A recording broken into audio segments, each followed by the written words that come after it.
पश्चिम बंगाल में भाजपा के नेताओं तथा कार्यकर्ताओं पर हमले से भाजपा खासा नाराज है। आज पशुपालन व डेयरी विकास मंत्री गिरिराज सिंह ने ममता बनर्जी के शासन और उनकी नीति पर सवाल उठाए और उनकी जमकर आलोचना की। उन्होंने कहा कि ममता बनर्जी तुष्टीकरण की नीति पर काम कर रही हैं। वह बंगाल में घुसपैठियों को पनाह देती हैं और हिंदू लोगों को परेशान कर रोहिंग्या मुसलमानों का वोट पाती हैं। बंगाल के अंदर तुष्टीकरण की राजनीति करती है।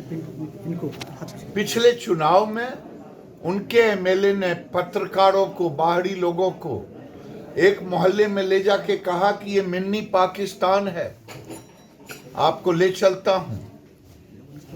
ममता बनर्जी ने खुद कहा कि यहां से कोई घुसपैठिए बाहर नहीं जाएगा, यानी रोहिंग्या घुसपैठियों वोट बैंक की राजनीति के लिए तुष्टीकरण की राजनीति हो रही है और बंगाल में हिंदुओं को तबाह और बर्बाद किया जा रहा है।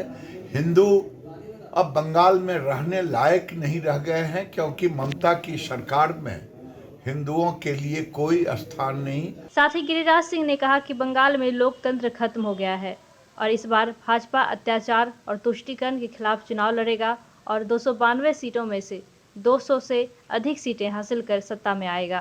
भाजपा 200 के पार बंगाल में होगा और बंगाल में अत्याचार के खिलाफ, तुष्टीकरण के नीति के खिलाफ, बंगाल में जो लोकतंत्र समाप्त हो गया है, वहां एक तरह से डेमोक्रेसी नाम की कोई चीज नहीं रह गई है। वहां डिक्टेटरशिप चल रहा है और डिक्टेटर भी कोरिया के राष्ट्रपति जिम जोंग की तरह वहां व्यवहार किया जाता है। कोई पॉलिटिकल विरोधियों की हत्या कर दी जाती है। 200 से ऊपर हत्या हुई, चुने हुए प्रतिनिधियों की हत्या हुई, आवाज उठाने वाले राजनीतिक कार्यकर्ताओं की हत्या हुई है।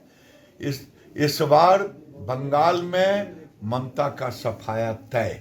पश्चिम बंगाल में 2021 में चुनाव होने हैं और भाजपा ने यहां अपना झंडा गाड़ने की पूरी तैयारी कर रही है। अब देखना दिलचस्प होगा कि भाजपा ममता बनर्जी का किला भेद पाती है या नहीं। गया से अभिषेक कुमार की रिपोर्ट।